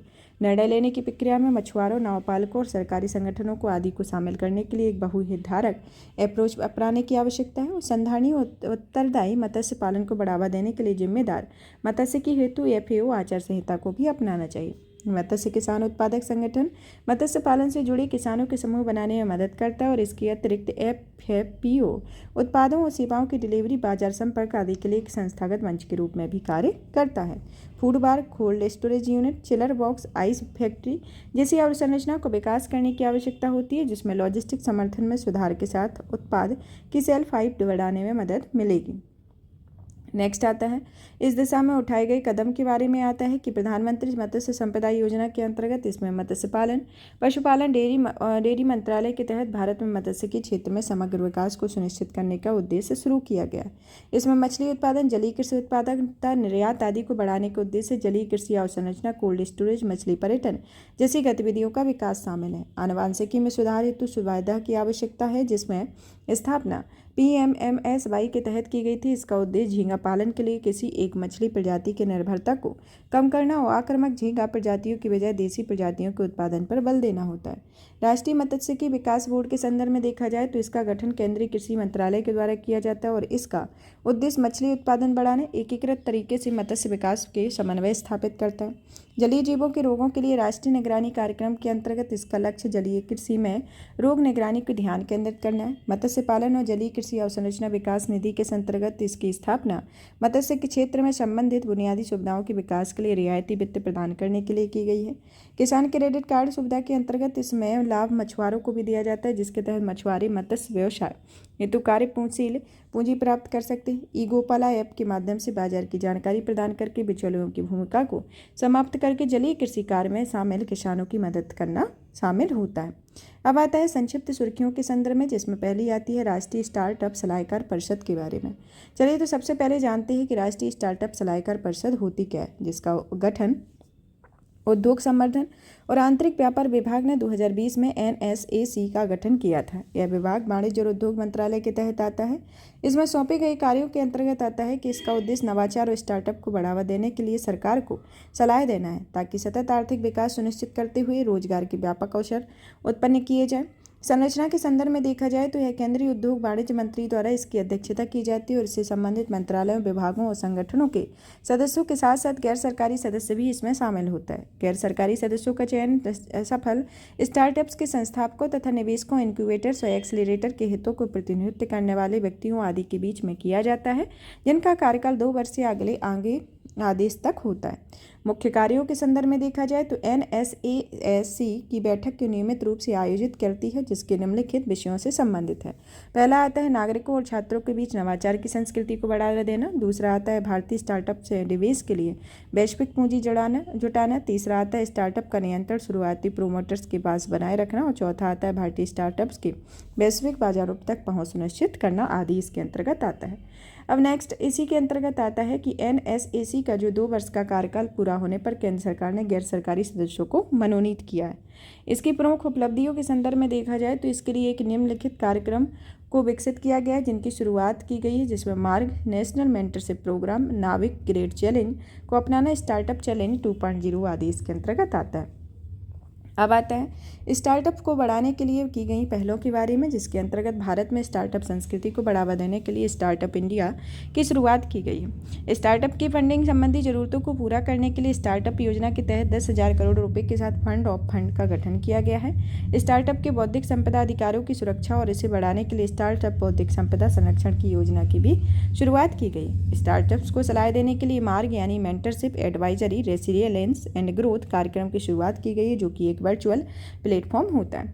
नेक्स्ट आता है सॉवरेन क्रेडिट रेटिंग प्रक्रिया में सुधार के बारे में, कि हाल ही में क्रेडिट रेटिंग क्रेडिट CEA कार्यालय ने सॉवरेन रेटिंग से संबंधित एक रिपोर्ट जारी की है। इस रिपोर्ट में क्रेडिट रेटिंग एजेंसियों द्वारा सॉवरेन रेटिंग निर्धारित करने के लिए अपनाई गई अपारदर्शी कार्यप्रणाली के गंभीर मुद्दे को रेखांकित किया है। वर्तमान में भारत ने 3 प्रमुख रेटिंग एजेंसियां यानी standard and poor, Moody's, Fitch ने निवेश ग्रेड को दर्जा दिया हुआ। रेटिंग एजेंसियां सॉवरेन रेटिंग देने के लिए अलग अलग मानदंडों का उपयोग करती हैं।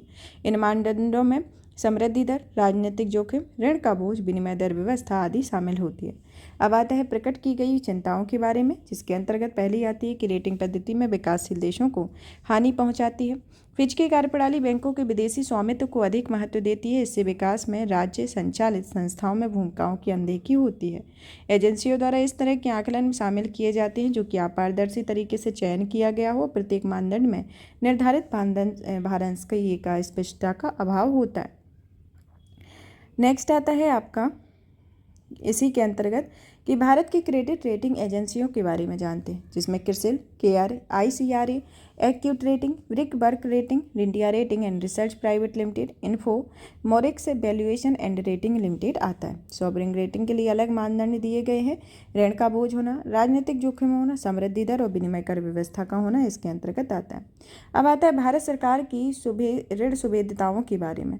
भारत सरकार की ऋण सुविधाओं के संदर्भ में आता है कि IMF में अपनी वार्षिक आर्टिकल 4 कंसल्टेशन रिपोर्ट भारत को सतर्क किया है। हालांकि सरकार ऋण संबंधी सुविधाओं पर IMF की चेतावनी पर भारत ने असहमति व्यक्त की है और यह रिपोर्ट सदस्य देशों के साथ किए गए समझौते में अनुच्छेदों के तहत IMF की निगरानी से जुड़े कार्य का हिस्सा है। इसके अंतर्गत आता है। फिर आता है कि IMF ने दिसंबर 2022 से अक्टूबर 2023 की अवधि के लिए भारत की वास्तविक विनिमय दर व्यवस्था को फ्लोटिंग से स्थिर व्यवस्था का पुनर्वर्गीकृत किया है, जिसमें स्थिर व्यवस्था से आशय उस वर्गीकरण से किया जाता है जब आधिकारिक कार्यवाही परिणामस्वरूप विनिमय दर महीने में +-2 बैंड से आगे नहीं बढ़ी हो। IMF में बताया गया है कि भारत का सामान्य सरकारी ऋण मध्यम अवधि में सकल घरेलू उत्पाद के 100% से अधिक हो सकता है। GDP में केंद्र और राज्यों में ऋण शामिल होता है। पिछले साल भारत का GDP सकल घरेलू उत्पाद का 80.9% था और राजकोषीय उत्तरदायित्व बजट प्रबंधन संशोधन नियम 2018 में GDP 2014-15 में GDP के 60% में सीमित करने का प्रयास किया गया। IMF के तर्क को भारत सरकार की प्रतिक्रिया के फलस्वरूप देखा जाए तो इसमें विषय दिए गए हैं, जिसमें सरकारी प्रतिभूतियां, जिसमें IMF में सॉवरेन रिस्क प्रीमियम में अचानक वृद्धि से बैलेंस शीट पर बोझ पड़ सकता है और बैंकों की ऋण देने की सूची कम हो जाती है। भारत के संदर्भ में यह चिंताजनक स्थिति नहीं है। असुरक्षित खुदरा ऋण के संदर्भ में भारत IMF के उसमें देखा जाए तो यह ऋण भुगतान करने की क्षमता पर दबाव बढ़ जाता है और बैलेंस शीट संबंधी जोखिम पैदा होते हैं। भारत के संदर्भ में होता है कि डिजिटलीकरण से एक और ऋण में वृद्धि हो रही है तो वहीं दूसरी ओर ऋण संबंधी जोखिम कम हो जाता है। मुद्रास्फीति के संदर्भ में आता है कि इसमें IMF में उच्च मुद्रास्फीति या उच्च रचनात्मक सुधारों से सामाजिक असंतोष का खतरा होता है और भारत में ऐसा कोई प्रमाण नहीं है। वित्तीय क्षेत्र के संदर्भ में देखा जाए तो IMF बाहरी और घरेलू घात से क्रेडिट संबंधी तनाव पैदा हो सकता है और इसमें भारत में एक दशक में बैंकिंग प्रणालियाँ वर्तमान में अपनी सर्वोत्तम स्थिति में है, इसके संदर्भ में आता है। नेक्स्ट आता है केंद्रीय वस्तु एवं सेवा कर विधेयक 2023 के बारे में। यह संसद ने केंद्रीय वस्तु एवं सेवा कर का दूसरा संशोधन विधेयक पारित किया है। यह विधेयक CGST अधिनियम 2017 में संशोधन करता है, जिसका उद्देश्य GST अपीलीय अधिकरण के सदस्यों के लिए योग्यता संबंधी शर्तों में संशोधन करना है। साथ ही इसके तहत GSTAT के अध्यक्ष एवं सदस्यों की आयु को भी बढ़ाया जाएगा। CGST अधिनियम 2017 वस्तुओं और सेवाओं की राज्य के भीतर आपूर्ति को CGST लगाने और उनका संग्रह करने का प्रावधान करता है और यह अधिनियम केंद्र सरकार को GST परिषद की सिफारिश पर GSTAT स्थापित करने की अनुमति देता है। GSTAT वस्तु एवं सेवा के ढांचे के भीतर दूसरा अपीली प्राधिकरण होता है, जिसका कार्य CGST अधिनियम 2017 और राज्य GST अधिनियम के तहत अपीली प्राधिकरण द्वारा पारित आदेशों के खिलाफ अपील की सुनवाना होता है।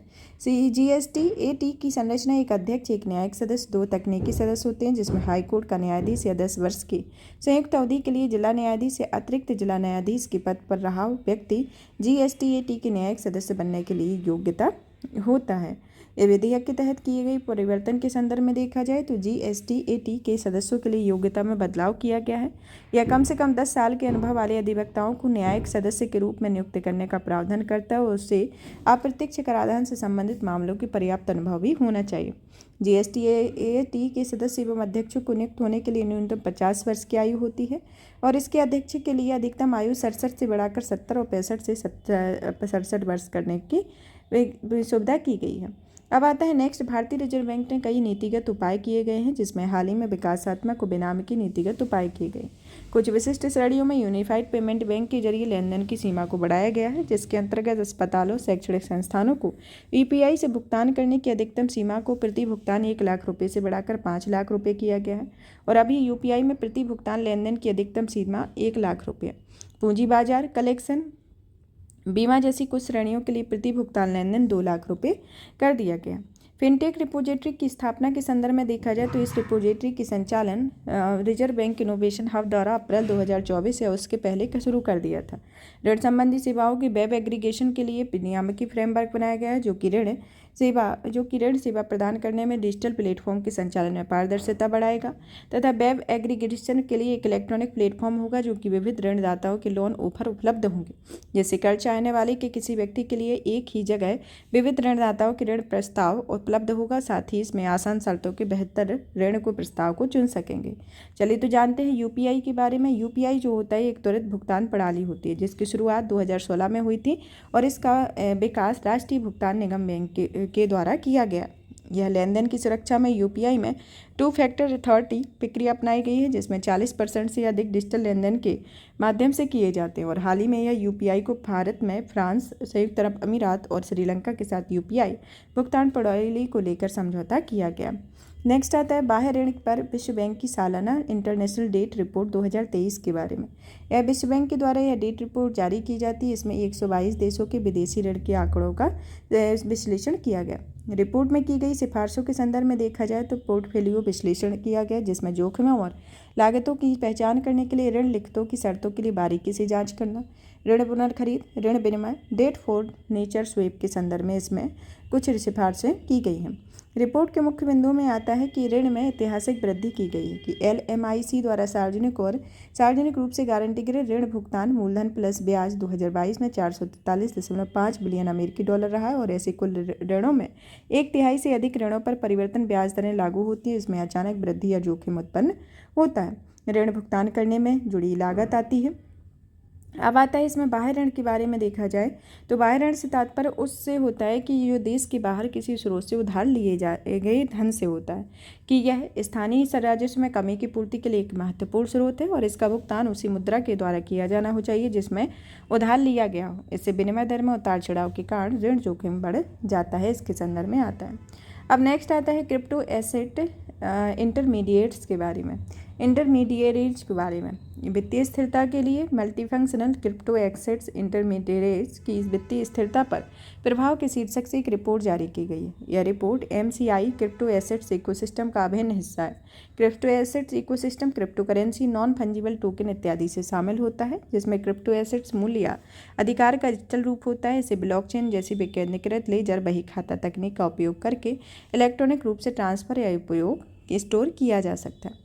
MCI व्यक्तिगत फर्म या संबंधित फर्मों के समूह होते हैं जो कई तरह की क्रिप्टो आधारित सेवाएं प्रोडक्ट उपलब्ध कराते हैं तथा अन्य कार्य करते हैं, और ये कार्य मुख्य रूप से क्रेडिट ट्रेडिंग प्लेटफॉर्म के संचालन से संबंधित होते हैं, जिसमें ऐसे कुछ फर्म या एक्सचेंज होते हैं जिनमें बिनेंस, बिटफिनेक्स, काइनवेक्स इत्यादि इसके अंतर्गत आते हैं। MCI के नए अवसर भी उपलब्ध कराए गए हैं, जैसे कम लागत पर क्रिप्टो एसेट बाजारों तक पहुंच प्रदान करना, निवेश के अवसरों की विविधता लाना, उधार देने और लेने की सुविधाएं प्रदान करना इत्यादि इसके अंतर्गत आता है। MCI से जुड़ी चिंताओं के संदर्भ में आता है कि बाजार से संबंधित जोखिम होना, कि बाजार पर किसी एक MCI का दबदबा या फिर बाजार की किसी एक MCI से अधिक निर्भरता, एसेट्स देनदारियां के बीच असंतुलन होना इत्यादि आता है। वित्तीय स्थिरता बोर्ड के संदर्भ में देखा जाए कि इसका मुख्यालय जो है बेसेल स्विट्जरलैंड में है। इसकी स्थापना वित्तीय स्थिरता फोरम की जगह 2009 में की गई थी और इसे G20 समूह का समर्थन भी प्राप्त है, और इसकी सदस्यता में 71 सदस्य देश शामिल हैं, जिसमें 25 वित्त मंत्रालय, केंद्रीय बैंक, पर्यवेक्षी विनियामकी प्राधिकरण के तथा 10 अंतर्राष्ट्रीय संगठन के शामिल हैं, और भारत भी इसका सदस्य देश है। और इसके कार्यों को देखा जाए तो यह वैश्विक वित्तीय प्रणाली को प्रभावित करने वाली चुनौतियों का आकलन करते हैं, इसके संदर्भ में आता है। रिपोर्ट के मुख्य बिंदुओं पर नजर डालें तो यह क्रिप्टो एसेट्स की गतिविधियों को विनियमित करने के लिए एक वैश्विक विनियामकीय फ्रेमवर्क को अपनाना चाहिए, जिसके अंतर्गत क्रिप्टो एसेट्स के मामले से दूसरे देशों के साथ सहयोग और सूचनाओं को साझा करने में बढ़ावा देना चाहिए। क्रिप्टो एसेट्स के बारे में जानकारी सार्वजनिक करने और इसकी रिपोर्टिंग को अनिवार्य बनाना, साथ ही पारदर्शिता लाने के अन्य उपाय भी किए जाने चाहिए। नेक्स्ट आता है कृषि फसल योजनाओं पर रिपोर्ट के बारे में देखा जाए तो यह रिपोर्ट लोक लेखा समिति ने कृषि फसल योजनाओं पर रिपोर्ट प्रस्तुत की है। इस रिपोर्ट की सिफारिशों में पहली आती है कि राज्य सरकारों को अपने हिस्से के बीमा प्रीमियम का समय पर भुगतान करने के लिए आवश्यक तंत्र स्थापित किया जाना चाहिए। बीमा योजनाओं से संबंधित सेवाओं के लिए आसान बनाने के लिए किसान क्रेडिट और मृदा स्वास्थ्य कार्ड के डेटाबेस को एकीकृत करना चाहिए। बीमा योजनाओं के मामले में जवाबदेही सुनिश्चित करने के लिए एक निगरानी व्यवस्था मजबूत करने की जरूरत है, और फसल की पैदावार से संबंधित सटीक डेटा प्राप्त करने के लिए क्रॉप कटिंग एक्सपेरिमेंट्स के सर्वोत्तम उदाहरण के देश भर में अपनाना चाहिए। इस रिपोर्ट में विभिन्न फसल बीमाओं के ध्यान केंद्रित किया गया है, जिसमें प्रधानमंत्री फसल बीमा योजना और पुनर्गठित मौसम आधारित फसल योजना भी इसके अंतर्गत शामिल है। अब आता है कि रिपोर्ट के मुख्य बिंदु इसके अंतर्गत आते हैं कि पहला, कि राज्य सरकारें प्रीमियम सब्सिडी में अपने हिस्से की राशि भुगतान करने में देरी होगी। 2011 की जनगणना के आधार पर किसान की कुल संख्या की तुलना में कम किसानों की फसल बीमा कवरेज प्राप्त होगा। बीमा कवरेज में शामिल फसल बीमा कवरेज वाले फसल क्षेत्र, फसल बीमा वाली कंपनियों के बारे में राज्य सरकार द्वारा अधिसूचना जारी करने में देरी होगी। फसल बीमा के दावे में निपटान में देरी होती है, इसके लिए फसल की उपज में संबंधित डेटा भेजने में देरी, NEFT से संबंधित आदि समस्याएं इसके मुख्य कारण होते हैं। चलिए तो जानते हैं लोक लेखा समिति के बारे में। लोक लेखा समिति जो होती है वह वित्तीय मामलों के लिए संसद की 3 समितियां, जिसमें लोक लेखा समिति इन्हीं में से एक होती है। अन्य 2 समितियां आती है, एक प्राक्कलन समिति, एक सार्वजनिक उपक्रम की समिति। PAC जो कि लोक लेखा समिति में कुल 22 सदस्य होते हैं, जिसमें 15 सदस्य आपके लोकसभा से आते हैं और 7 अन्य सदस्य होते हैं जो राज्यसभा के सभापति द्वारा चुने जाते हैं। ये सदस्य केवल 1 वर्ष के कार्यकाल के लिए चुने जाते हैं, और PAC के अध्यक्ष की नियुक्ति लोकसभा का अध्यक्ष करता है, और PAC का गठन पहली बार 1921 में मॉन्टेग्यू चेम्सफोर्ड के सुधारों के तहत किया गया था। नेक्स्ट आता है बुनियादी पशुपालन सांख्यिकी 2023 के बारे में। हाल ही में मत्स्य पालन, पशुपालन, डेयरी मंत्रालय ने एनिमल इंटीग्रेटेड सैंपल सर्वे मार्च 2022 से फरवरी 2023 के आधार पर बुनियादी पशुपालन सांख्यिकी जारी की हुई है। इस सांख्यिकी में 2022-23 में दूध, अंडा, मांस, ऊन के उत्पादन का अनुमान लगाया है, जिसमें 2018-19 से 2022-23 तक के पिछले 5 वर्षों के डेटा को संकलित किया गया है, जिसमें दूध उत्पादन या श्वेत क्रांति में 22.81% की वृद्धि हुई है, जो कि 187.75 मिलियन टन से बढ़कर 230.58 मिलियन टन हो गया। इसमें प्रमुख योगदान के संदर्भ में उत्तर प्रदेश का योगदान 15.72% और उसके बाद आपका राजस्थान आता है। फिर इसके अंतर्गत आता है कि अंडा उत्पादन में रजत क्रांति में अंडा उत्पादन में 33.33% वृद्धि हुई है, जो कि संख्या के हिसाब से 103.80 अरब से बढ़कर 138.38 तक पहुंच गया। प्रमुख योगदान में आंध्र प्रदेश, उसके बाद आपका तमिलनाडु आता है। आपको बता दें कि भारत में श्वेत क्रांति के जनक डॉक्टर वर्गीज कुरियन को कहा जाता है, जो कि पद्म विभूषण से सम्मानित हैं और उन्हें भारत को विश्व का सबसे बड़ा दुग्ध उत्पादक देश बनाने के लिए ऑपरेशन फ्लड का नेतृत्व किया हुआ था। मांस उत्पादन के संदर्भ में अब जैसे गुलाबी क्रांति के नाम से जाना जाता है, इसमें 20.39% की वृद्धि दर्ज की गई है और यह वर्ष 2018 से 19 में 8.11 मिलियन टन को बढ़कर 2022-23 में 9.77 मिलियन टन हो गया है। इसके प्रमुख उत्पादक देशों में योगदान में देखा जाए तो उत्तर प्रदेश का 12.20% है और उसके बाद आपका पश्चिम बंगाल का आता है, जो कि 11.93% रहा है। ऊन उत्पादन में ऊन का उत्पादन 40.42 बिलियन किलोग्राम से घटकर 16.84% से घटकर 33.61 मिलियन किलोग्राम रह गया, जो कि प्रमुख योगदान में राजस्थान आपका 47.98%, उसके बाद आपका जम्मू कश्मीर में 22.55% योगदान का रहा है। नेक्स्ट आता है national geo science data repository portal के बारे में। इसे केंद्रीय खान मंत्री national geo science data repository portal शुरू किया गया। यह डेटा पोर्टल के बारे में जानें कि यह एक राष्ट्रीय खनिज अन्वेषण नीति 2016 के तहत एक भाग के रूप में लॉन्च किया गया था। यह पोर्टल एक ही डिजिटल भूस्थानिक प्लेटफॉर्म पर सभी भूवैज्ञानिक, भूरासायनिक, भूभौतिकीय खनिज अन्वेषण संबंधी डेटा सार्वजनिक रूप से उपलब्ध कराएगा। इसमें बेसलाइन भूवैज्ञानिक डेटा शामिल होता है। साथ ही इसमें केंद्र और राज्य सरकारों की अलग अलग एजेंसियों द्वारा एकत्रित खनिज अन्वेषण संबंधी संपूर्ण जानकारी शामिल होती है। यह पोर्टल विकास की जिम्मेदारी भारतीय भूवैज्ञानिक सर्वेक्षण के द्वारा की जाती है। इस पोर्टल के संदर्भ में इसका महत्व देखते हैं कि यह पोर्टल डेटा तक ओपन एक्सेस करने का प्रदान करता है और पारदर्शिता बढ़ाएगा, सूचना को साझा करने में मदद करता है और इससे अति महत्वपूर्ण भूवैज्ञानिक डेटा के लोकतंत्रीकरण को बढ़ावा मिलता है और यह देश के अधिक हिस्सों को खनिज अन्वेषण के दायरे में लाएगा। साथ ही अन्वेषण में तेजी लाएगा और अन्वेषण को आसान बनाएगा। यह खनन क्षेत्र को निवेश के लिए आकर्षक क्षेत्र बनाने के लिए भी मदद करता है।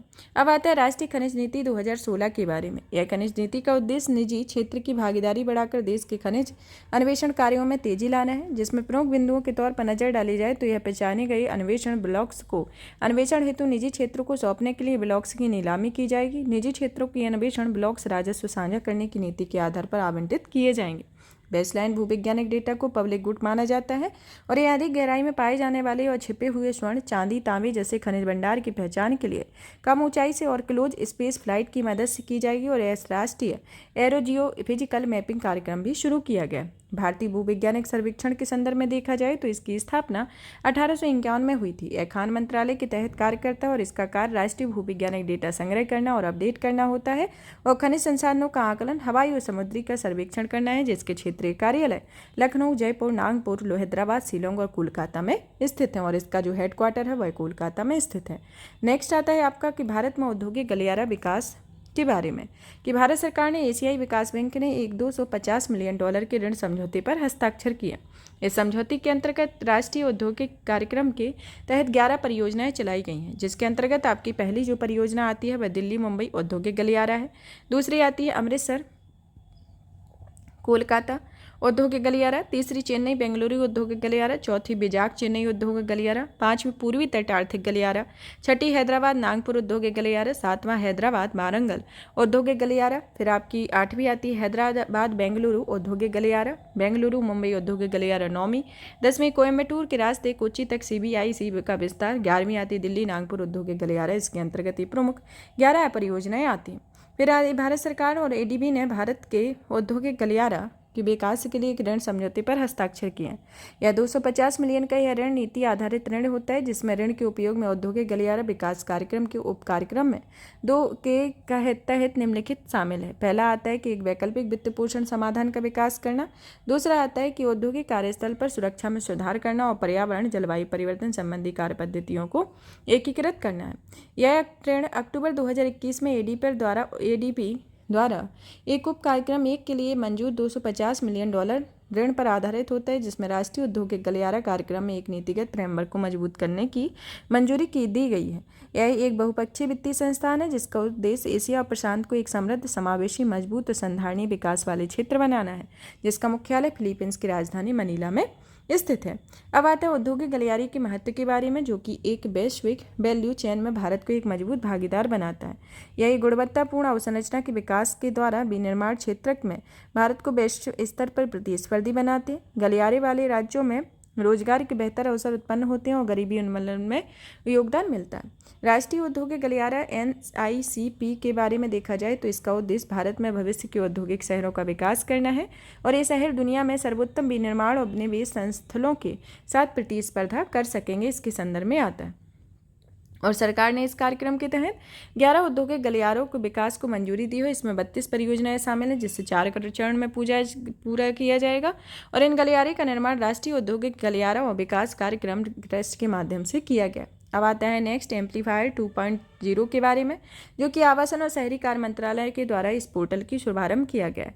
यह amplifier 2.0 portal assessment and monitoring platform for liveable, inclusive and future ready urban India के संदर्भ में आता है। इस पोर्टल के बारे में जानें कि इसका लक्ष्य एक ही प्लेटफॉर्म पर भारतीय शहरों से जुड़ा एक प्राथमिक डेटा उपलब्ध कराना है, जो कि शिक्षाविदों, शोधकर्ताओं, हितधारकों को डेटा के आधार पर नीतियाँ बनाने में मदद करेगा। और यह प्राथमिक डेटा ऐसा डेटा होगा जो कि किसी क्रिया को प्रोसेस नहीं किया गया होगा। वर्तमान में 225 शहरी स्थानीय निकायों को इस प्लेटफॉर्म में जोड़ा गया और इस पोर्टल में 150 शहरों के डेटा उपलब्ध होते हैं। यह पहल ओपन डेटा के आधार पर शहरी विकास के नए फ्रेमवर्क बनाने के अवसर भी प्रदान करती है। नेक्स्ट आता है आपका अराजक पूंजीवाद के बारे में। अराजक पूंजीवाद राजनीतिक दर्शन का एक प्रकार होता है। यह दर्शन सरकार की या राज्य की समाप्ति और मुक्त बाजार व्यवस्था में निजी कंपनियों द्वारा नियंत्रित कानून एवं व्यवस्था का समर्थन करता है। पारंपरिक रूप से मुक्त बाजार के समर्थन पुलिस और अदालतों को छोड़कर अधिकतर वस्तुओं और सेवाओं के प्रबंधन के निजी हाथों में देने का समर्थन भी करते रहे। अराजक पूंजीपतियों का मानना है कि मुक्त बाजार में प्रतिस्पर्धा करने वाली निजी कंपनियां सरकार की तुलना में बेहतर पुलिसिंग की और कानूनी सेवाएं प्रदान करती हैं। अराजक पूंजीवाद शब्दावली मर्री रोडवर्थ ने प्रस्तुत की हुई थी। तो ये अराजक पूंजीवाद के संदर्भ में रहा। यहाँ पर ये टॉपिक फिनिश होता है। इकोनॉमी से रिलेटेड जो हमारा टॉपिक था ये फिनिश हो गया।